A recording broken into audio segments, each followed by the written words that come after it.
예수의 이름으로 승리하며 살아가는 저와 여러분이 다 될 수 있기를 주의 이름으로 축원해드립니다. 아멘. 오늘 본문을 통해서 우리에게 주시는 말씀, 생명의 주의 이름으로, 주의 이름을 믿음으로, 이런 제목으로 같이 은혜를 나눕니다. 오늘 16절에 보면 그 이름을 믿음으로 이렇게 표현하고 있는데 15절로 올라가서 보면 생명의 주를 죽였도다. 그러나 하나님이 죽은 자 가운데서 그를 살리셨으니 우리가 이 일의 증인이라. 그래서 그 이름은 생명의 주, 예수의 이름입니다. 예수의 이름을 믿음으로 이런 뜻이죠. 그럼 예수가 누구냐라고 하는 뜻입니다. 우리가 창세기 1장 1절에 보면 태초에 하나님이 천지를 창조하시는가. 그래서 하나님이라고 하는 그 단어 속에 보면 엘로힘이라고 해서 성부 하나님, 성자 예수님, 성령 하나님을 말하고 있습니다. 그래서 요한복음 1장에 보면 예수님에 대해서 아주 잘 우리에게 소개하고 있습니다. 요한복음 1장을 한번 펼쳐보세요. 요한복음 1장 1절에 보면 이렇게 말씀이 기록되어 있습니다. 태초에 말씀이 계시느니라. 이 말씀이 하나님과 함께 계셨으니 이 말씀은 곧 하나님이시니라. 이 생명의 주는 누구냐? 말씀이다. 이렇게 표현하고 있습니다. 생명의 주는 누구냐? 곧 하나님이시다. 이렇게 표현합니다. 특별히 요한복음에서만 예수를 하나님으로 소개하고 있습니다. 그러면서 2절에 보니까 뭐라고 말씀하시고 있습니까? 그가 태초에 이렇게 표현합니다. 이렇게라고 하는 이 태초의 이 말은 성경에 딱 3번 나옵니다. 창세기, 요한복음, 요한 1세에 나옵니다. 그러니까 태초라고 하는 것은 아르케라고 하는 말로서 in the beginning, 처음 시작을 말하고 있습니다. 태초에. 그러니까 예수님은 태초 이전부터 계셨던 분이에요. 그가 태초에 하나님과 함께 계셨고 이렇게 표현합니다. 2000년 전에 육신의 몸으로 이 땅에 오셨지만 그 예수는 태초 이전부터 계셨던 분이에요.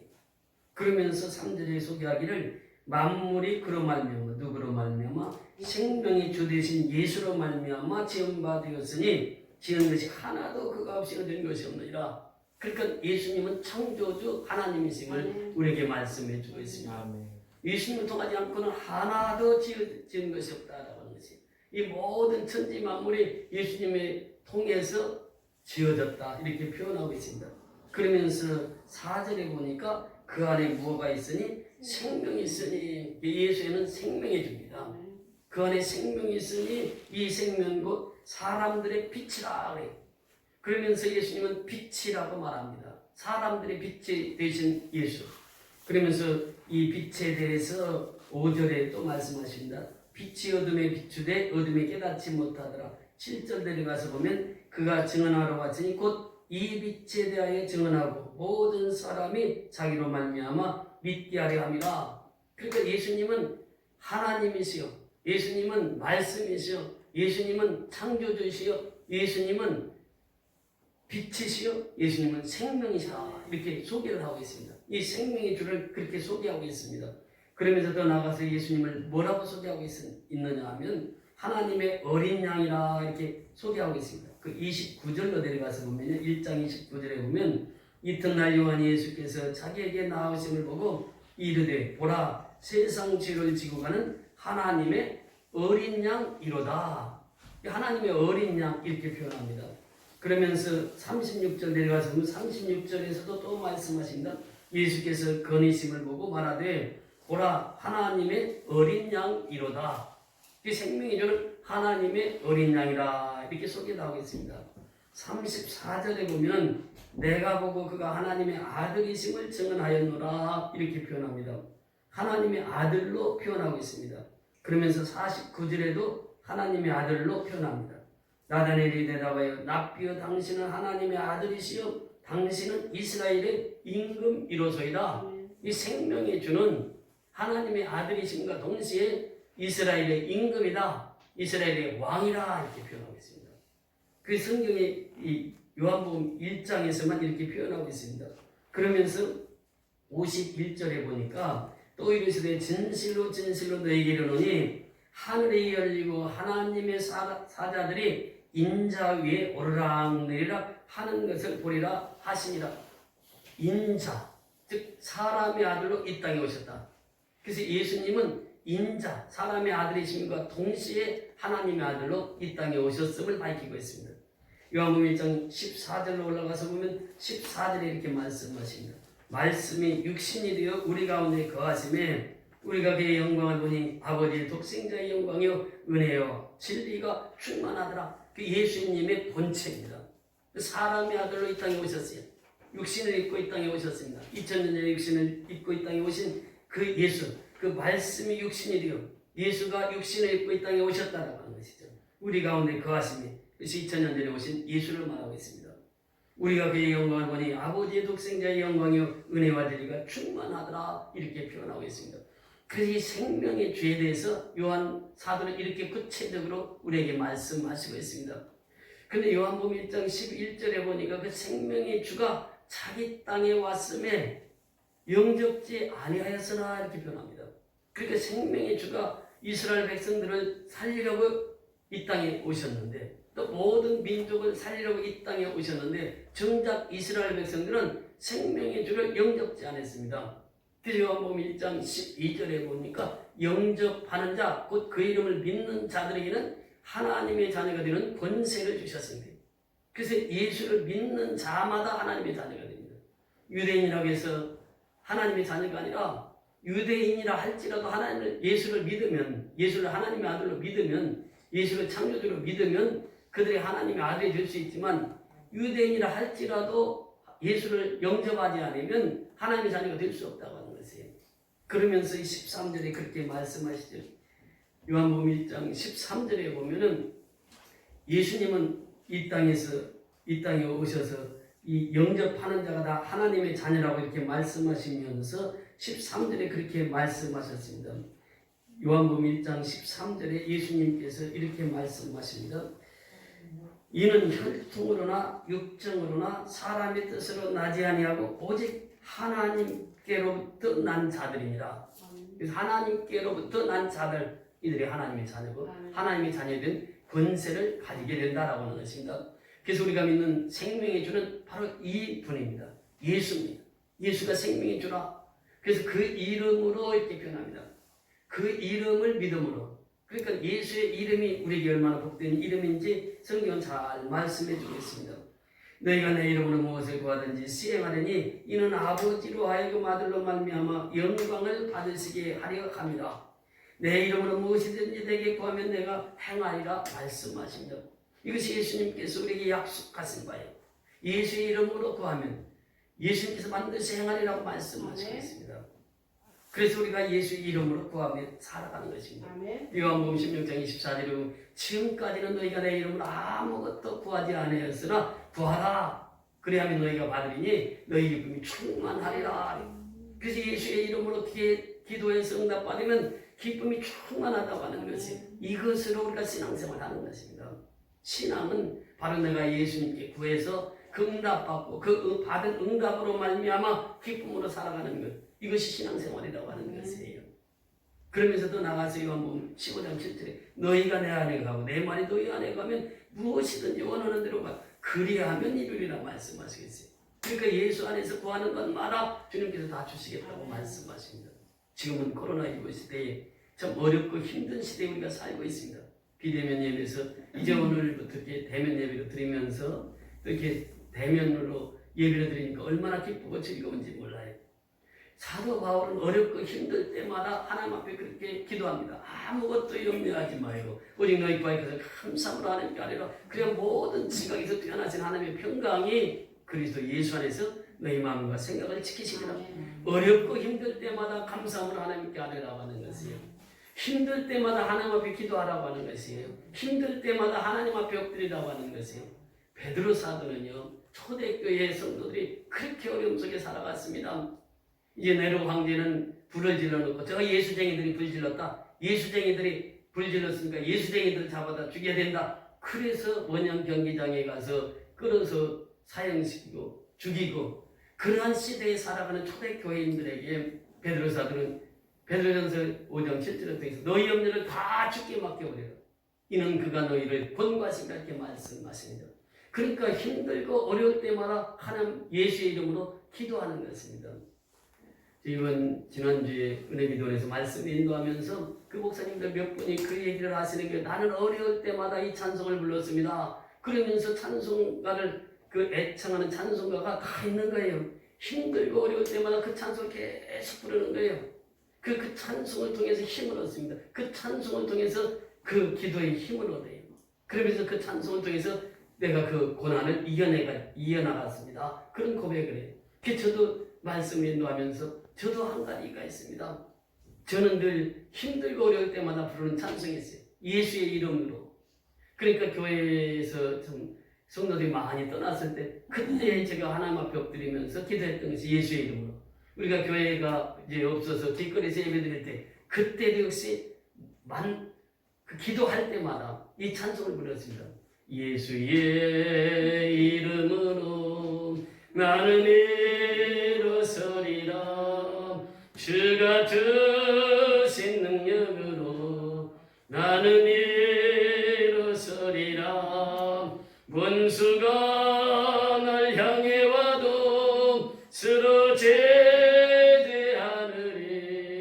주가 주신 능력으로 주가 주신 능력으로 주가 주신 능력으로 일어서리. 이 찬송을 계속 부를 때마다 하나님께 새 힘을 주시는 거예요. 너는 일어설 수 있다. 너는 일어설 수 있다. 그런 응답이 오는 거예요. 그래서 또 다시 일어납니다. 오뚜기 인생처럼 그렇게 힘들 때마다 그 찬송을 부르면서 새 힘을 얻고 또 다시 일어서서 이렇게 목회 현장에서 일을 하고 있습니다. 여러분도 힘들고 어려울 때는 다른 사람 보지 마세요. 사람 봐서 문제 해결이 될 수 없습니다. 하나님 앞에 엎드리면 그 하나님께서 나의 고난의 현장에서 나를 보시고 나를 건져주시고 나를 예수의 이름으로 승리케 해주시는 줄을 믿습니다. 그래서 예수의 이름이 복된 이름이에요. 그리고 구약에서 또 보세요. 이제 다윗이 블레셋 사람에게 이르되 너는 칼과 단창으로 내게 나오거니와 나는 만군의 여호와 이름 곧 내가 모욕하는 이스라엘의 군대의 하나님의 이름으로 내게 나아가노라. 골리앗이 그렇게 예수 이름을 무시하고 하나님의 이름을 무시하고 멸시한 야 하나님의 사람들아 누구든지 나와 함께 싸워서 나를 이기면 내 나라 절반이라도 줄게. 그러면서 큰소리 쳤던 골리앗 앞에 소년 다윗이 당당히 나가면서 외쳤던 이 말씀입니다. 만군의 여호와 이름으로 내가 모욕하는 이스라엘의 군대의 하나님의 이름으로 내게 나가노라. 그래서 골리앗을 무너뜨린 것입니다. 여러분 그렇습니다. 예수의 이름, 하나님의 이름은 능력 있는 이름이에요. 오늘 본문에도 보세요. 나면서부터 안전병이에요. 40년 동안 안전병이에요. 구걸하던 안전병이에요. 그런데 베드로와 요한이 나사렛 예수 그리스도 이름으로 일어나 걸어라. 그러니까 그 안전병이 버떡 일어나서 걷기도 하고 뛰기도 하고 하나님을 찬양했더라. 그러면서 오늘 본문에 보세요. 그 이름을 믿음으로 그 이름이 너희가 보고 아는 이 사람을 성하게 하였나니 그래요. 너희가 보고 아는 이 사람 40년 동안 안전병에 있던 이 사람 거지였던 이 사람 너희들이 아는 이 사람이 성하게 되었다. 완전히 낫게 되었다. 그러면서 하시는 말씀이 무엇입니까?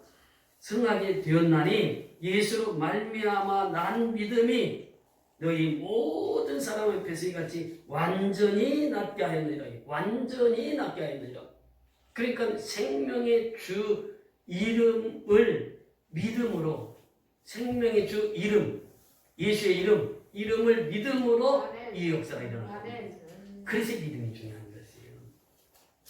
성경에 보면 12애를 혈류병을 앓던 여인이 있었습니다. 이 여인은 예수님께서 야이로라고 하는 제사장이 있었는데 12살 먹은 딸이 죽어갑니다. 그래서 그 야이로는 용기를 냈어요. 그래서 예수님 앞에 나옵니다. 내 딸 좀 살려달라고.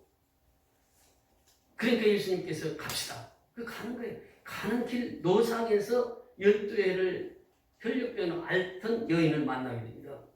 이 여인은 예수의 소문을 들었습니다. 그래서 이 여인의 믿음은 뭐냐? 예수님 옷자락만 만져도 12애를 혈류병을 앓던 그 여인이 나는 깨끗이 나을 것이다 라는 믿음이 있었어요. 그래서 예수님 앞에 나왔던 거예요. 그러면서 예수님의 옷자락 다 잡는 순간 깨끗이 혈류병이 그쳤습니다. 그렇게 예수님께서 말씀하시는 거예요. 누가 내 옷자락에 손을 댄 자가 있다. 그렇게 베드로가 대표로 나서서 얘기합니다. 아니 이렇게 수많은 사람이 예수님을 따르는데 누가 예수님의 옷 손댄지를 누가 압니까? 그렇게 예수님께서 아니다. 내가 능력이 나가는 것을 나는 경험했노라. 그러니까 이 여자가 더 이상 숨기지 못할 것을 알고 떨며 나와 엎드렸다 이렇게 표현합니다. 그러니까 우리가 하나님을 경험하게 되면 하나님을 두려워합니다. 하나님을 두려워하는 그분만이 모든 일을 행하실 수 있어요. 그분만이 기적을 행하실 수 있고 그분만이 죽은 자를 살리실 수 있거든요. 그러니까 나올 때 떨며 두려워하며 그 발 앞에 엎드리는 거예요. 엎드려서 자기가 다 고백하는 거예요. 그 사복음서에 다 나오는데요. 그 사복음서에 내용이 나오는 내용들입니다. 나는 많은 의원들을 찾아갔습니다. 그런데 그 찾아가서 내가 낫지를 못했어요. 내가 가진 거 다 허비했습니다. 옛날에는요, 암병 걸리면 뭐 집안이 다 망했잖아요. 그런데 지금은 의료보험 제도가 잘 돼가지고 지금은 이제 그렇지 않지만은 그러니까 12의 혈류병 앓던 여인이 병원마다 다 다니면서 의원이라고 하는 의원들은 다 찾아다녔단 말이죠. 그런데 낫지를 못했어요. 그런데 예수님의 소문을 듣고 내가 예수님 옷자락만 만져도 나는 나을 수 있다는 확신이 있어서 옷자락을 만졌을 때 12의 혈류병이 즉시 고쳤습니다. 그러면서 간증한 거예요. 왜 예수님께서 두 번이나 그 여인을 찾으셨을까요? 그 여인의 입을 통해서 주님의 살아계심, 즉 예수님의 능력으로 병을 완전히 고쳤다고 하는 것을 모든 사람에게 알리기 위함이었습니다. 여기에서 예수님이 그 여인을 보고 그렇게 말씀하십니다. 예수님께서 돌이켜 그를 보시며 이르시되 따라 안심하라 내 믿음이 너를 구원하였다 하시니 여자가 그 즉시 구원을 받으니라. 그 즉시 구원을 받아요. 구원을 받았을 뿐만 아니라 12일의 혈류병을 앓던 그 여인이 즉시 고침을 받았다고 하는 사실이죠. 여러분 우리는요 신앙생활이라고 하는 것은 매일처럼 간증이 있어야 돼요. 이게 진실한 신앙입니다. 그 태진아라고 하는 집사님이 계신데요. 잘 아시죠? 그 무명 가수였다가 그분이 이제 그 LA로 가서 저도 한번 갔다 왔습니다. 라스베가스에 가면 도박장이 있습니다. 그래서 도박을 해. 빠칭코. 강신영 씨가 잘하는 그 빠칭코에 돈을 이렇게 그것도 다 잃어버렸어요. 이 도박이라고 하는 것은요 술 중독보다 더하다는 것이 도박입니다. 그 돈을 다 잃어버려 거기 가서 다 잃어버렸는데 부인이 장모가 아픈다는데 매일 새벽마다 가서 하나 기도를 하는 거예요. 그래서 궁금해서 물어봤어요. 당신 어디 가냐고. 나 교회 간다고. 그 교회 가서 뭐 하냐고. 그러니까 우리 어머니가 이렇게 죽게 돼서 어머니를 위해서 기도하고 있다고. 그거 기도하면 낫느냐고. 그래서 기도하면 낫죠. 그래서 이제 그럼 나도 한번 가보자고. 그 갔는데 그날 인해하신 구세주여 이 찬송이 흘러나오는데 그 찬송을 부르는 그 순간에 눈물이 폭포수같이 쏟아지면서 콧물 눈물 다 쏟으면서 그때 예수를 영접한 거예요.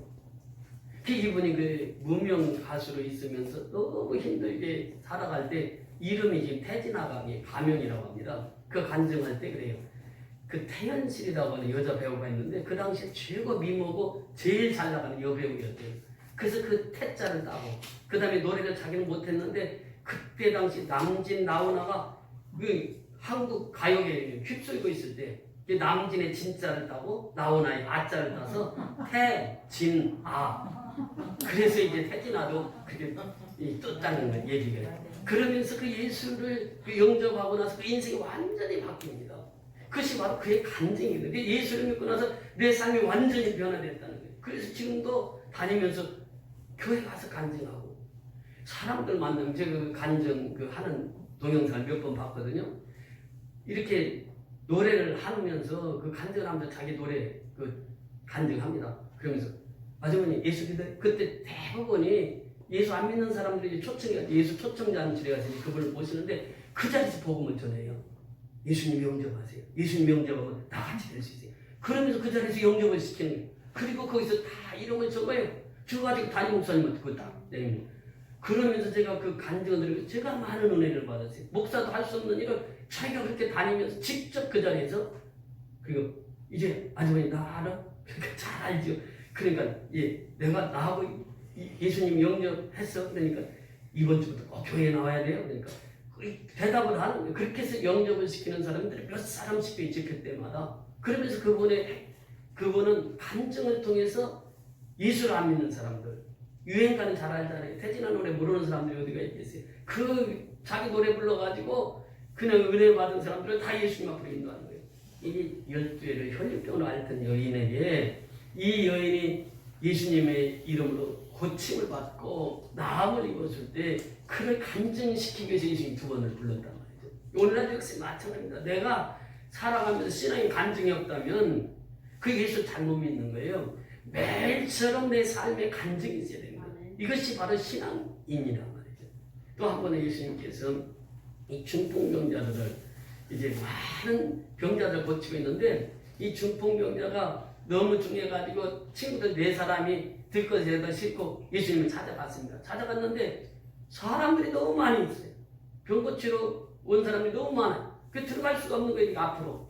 그래서 지붕으로 올라가서 기와장을 뜯어내고 이제 지붕을 뜯고 거기에다가 그 단가로 내려가지고 중풍병자를 예수님이 발 앞에 내리는 거예요. 그렇게 예수님께서 가만히 쳐다보고 4사람이 그 중풍병자 내리는 것을 보고 그들의 믿음을 모시고 그러면서 예수님께서 중풍병자를 치유하십니다. 이 사건도 사복음서에 다 나와요. 그때 예수님께서 무슨 말씀을 하시느냐 하면 그렇게 말씀하십니다. 이 중풍병자를 완전히 치유했을 때에 그 주변에 있던 서기관들이나 바리새인들은 그랬어요.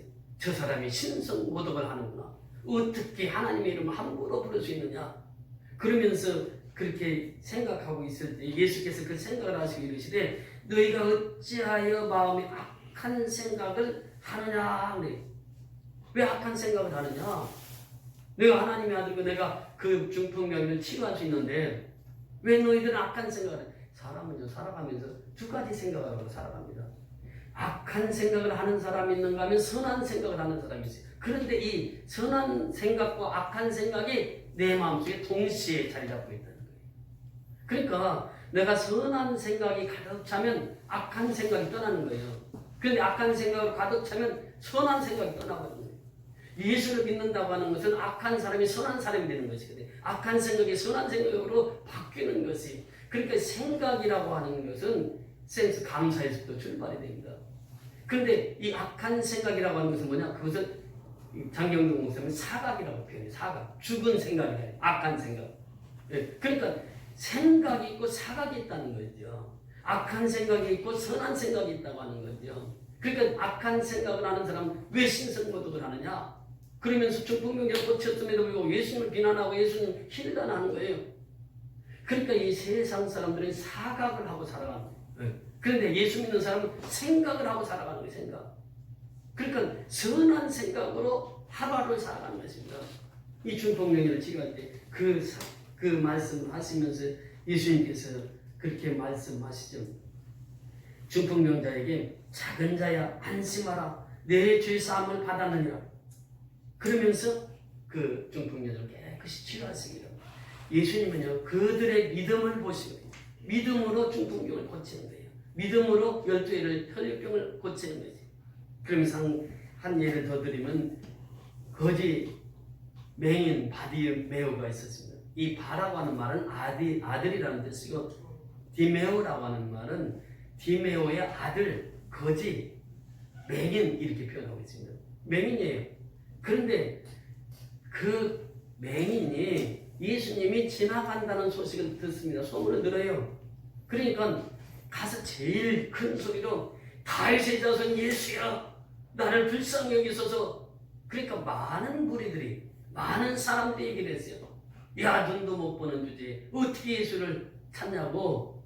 그 소리를 듣자마자 더욱더 크게 소리 지르는 거예요. 다윗의 자손 예수여 나를 불쌍히 여겨 주옵소서.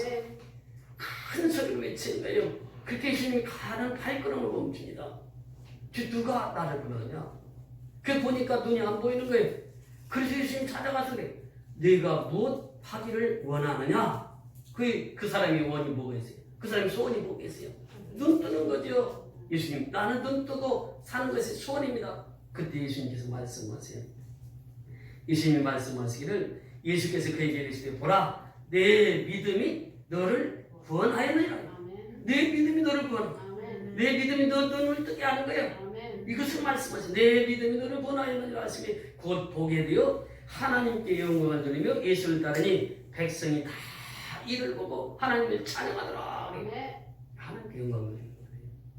그러니까 우리가 이 믿음이라고 하는 것이 그렇게 소중한 것이에요. 믿음이 있기 때문에 우리가 주님 앞에 나와요. 믿음이 있기 때문에 하나님을 찬양하는 거예요. 믿음이 있기 때문에 하나님께 예배드리는 거예요. 믿음 없이는 살아갈 수가 없는 거예요. 믿음 있는 자가 예배자가 되는 것입니다. 예배자는 말하는 것이 승리하는 것이에요. 그래서 예수님을 믿는 그 사람들을 통해서 하나님은 역사를 이루십니다. 그러면 예수를 믿는데 그 핵심이 뭐냐? 핵심이 바로 십자가입니다. 예수 믿는 핵심은 십자가예요. 예수 믿는 핵심은 예수의 피입니다. 그래서 요한일서 1장 7절에 보면 예수의 피가 우리를 모든 죄에서 깨끗게 하실 것이요. 이 찬송, 이 말씀을 통해서 찬송의 270장이 기록되어 있는데 270장을 작사한 목사님은 원래 영국 태생인데 미국으로 와서 이제 목회를 하면서 그가 이제 이 요한일서 1장 7절을 읽으면서 묵상하면서 찬송 작시를 한 내용이 변찮는 주님의 사랑과 이 찬송입니다. 270장에 보면 변찮는 주님의 사랑과 거룩한 보혈의 공로를 우리 다 찬양합시다. 주님을 만나볼 때까지. 그러니까 주님의 사랑은 변함이 없습니다. 십자가에서 자기 몸을 내주셨잖아요. 그게 자기를 죽기까지 우리를 사랑해 주셨단 말이에요. 그것이 예수님의 사랑입니다. 그 예수님의 사랑은 변함이 없는 사랑이에요. 이 히브리서 13장 8절에 보면 예수 그리스도는 어제나 오늘이나 영원토록 동일하시느냐. 변함이 없는 것이 예수님의 사랑이에요. 사람은 다 변합니다. 서로 사랑한다고 죽고 살기로 사랑한다고 해놓고도 나중에는 갈라서 이것이 인생이에요. 이 사람이. 그러나 예수님은 변함이 없는 사랑이에요. 처음부터 끝까지 가룟 유다까지도 심지어는 끝까지 사랑하신 거예요. 요한복음 13장 1절에 보세요. 가룟 유다까지도 사랑. 자기를 팔아서 십자가에 못 박혀 죽게 하는 그 가룟 유다까지도 끝까지 사랑하신 예수님. 변함이 없습니다. 예수님의 사랑. 그 변찮는 주님의 사랑과 거룩한 보혈의 공로, 예수의 피의 공로란 말이죠. 그 공로를 우리 다 찬양합시다. 그래서 우리는 매일 그 예수님의 피를, 보혈을 찬양해야 돼요. 언제까지? 주님을 만나볼 때까지 찬송하는 거예요. 이절에 보면 우리를 깨끗게 한 피는 무궁한 생명의 물일세 생명의 권을 받은 자 하나님을 찬양합시다. 그러니까 우리를 깨끗게 한 피는 예수의 피밖에 없어요. 그래서 우리는 계속해서 생명의 권자를 생명의 권을 받은 자 하나님을 찬양합시다. 그래서 구원받은 우리는 늘 하나님 찬양, 예수의 피를 찬양해야 된다. 주님의 거룩한 보혈을 날마다 입으로 간증해. 그렇잖아요. 12의 혈류병으로 앓던 여인이 날마다 간증하며 살았던 것 같아요. 지금 40년 동안 안진뱅이가 완전하게 고침을 받아서 날마다 간증하면서 그 베드로와 요한과 함께 설교에 동참했던 것처럼 우리는 날마다 예수의 거룩한 보혈을 입으로 간증해 담대히 싸우며 나가서 언제까지? 천국에 들어갈 때까지 담대히 싸우며 나가는 거예요. 3절에서 일어나면서부터 하루의 일과가 시작될 때에 영적인 싸움이 시작됩니다. 그래서 영적인 싸움은 우리 일생 동안 천국에 들어갈 때까지 영적인 싸움이 있어요. 우리 속에 선한 생각과 악한 생각이 있다고 했죠. 그러니까 선한 생각으로 가득 차려고 하면은 하나님으로 가득 차야 돼요. 예수로 가득, 성령으로 가득 차지 않고는 내가 악한 생각을 떨쳐버릴 수가 없단 말이죠. 그 영적인 싸움은 계속해서 나가는 것입니다. 사도 바울이 그렇게 많이 섬겨 많은 교회를 세우고 나서도 자기 자신을 향해서 볼 때 오라나는 공부한 사람이로다. 이 사망의 몸에서 누가 나를 건져내랴. 그러니까 바울의 그 고백을 합니다. 바울이 사도보다도 더 많이 일했고 누구보다도 하나님 일을 그렇게 많이 했던 바울이에요. 그래 자기 자신을 그렇게 표현하는 오라나는 공부한 사람이로다. 이 사망의 몸에서 누가 나를 건져내랴. 그러면서 그 해답을 어디서 찾느냐면 로마서 8장에 찾습니다. 여러분 로마서를 보면 16장으로 되어 있는데 로마서 8장은 로마서 중에 보석 중에 다이아반이라고 해요. 그러니까 이 로마서 8장은 7장까지는 이 인간의 죄에 대한 말씀을 쭉 기록하다 8장이 되면 성령장이라고 말합니다. 8장 1절부터 마지막 절까지 성령을 보배된 장이에요. 그러니까 이 성령장인 로마서 8장은 이 다이아 반지의 보석과 같은 장이다 이렇게 표현합니다. 8장 1절 2절에 그 해답을 주시고 있습니다. 성령의 생명의 법이 죄와 사망에서 너를 해방하였느니라. 이것입니다. 생명의 성령의 법이 죄와 사망의 법에서 너를 해방하였느니라. 그러니까 바울이 깨달은 것이 뭐냐? 그 로마서 7장 24절에 오라 나는 공고한 사람이었다. 이 사망의 법에서 누가 나를 건져내랴? 생명의 성령의 법. 그것이 나를 죄와 사망에서부터 건져냈다고 하는 것입니다. 아멘. 그래서 그 8장 그 전체에 보면은 성령으로 이끌지 않고는 하나님 앞에 나올 수 없고 성령으로 충만하지 않고는 예수를 증거할 수 없고 성령은 하나님의 깊이, 높이, 넓이를 깨닫게 하시고 그 성령으로 완전히 그 장을 장식하고 있습니다. 그래서 우리가 이 공간 인생 속에서는 성령의 충만함으로 체험을 받아야 돼요. 그래야 내가 예수를 증거할 수 있습니다. 아멘. 내가 지난주에도 말씀드렸습니다만 우리가 예배를 통해서 은혜를 받아야 예수를 증거할 수 있는 거예요. 예배를 통해서 은혜를 받지 못하면 내가 가서 전도하는들 전도가 되질 않아요. 전도라고 하면 하나님 보여달라고. 응? 내가 하나님 보여주면 나도 하나님 믿겠다고. 그러면 할 말이 없는 거예요. 그런데 성령이 충만한 사람은 그런 사람도 가지 같던데 우리 강신이처럼 전도지 전하는데 안 받더라는 게 끝까지 쫓아갔다는 거예요. 쫓아가가지고 왜 하나님의 말씀을 안 받아요? 끝까지 가서 줬다는 게요. 그러니까 그렇게 전도하게 되는 거예요. 성령이 충만함을 받는. 그래서 우리가 예수의 증인은 성령의 충만함을 받고 우리의 삶 전체를 통해서 하나님의 증인된 삶을 살아야 될 줄 믿습니다. 예수의 피를 증거하는 것이 우리의 믿음이에요. 그래서 오늘 이 말씀을 통해서 생명의 주 이름을 믿고 생명의 주 예수님 바로 생명의 주 창조주예요. 그래서 이 예수를 믿고 예수를 믿으면 바로 증인이 되어서 살게 된다고 하는 것입니다. 힘들고 어려울 때 우리가 예수 믿고 내 믿음을 간증하고 증거하면서 예수를 전파하는 저와 여러분이 다 될 수 있기를 주의 이름으로 축원을 드립니다. 네. 우리 다 같이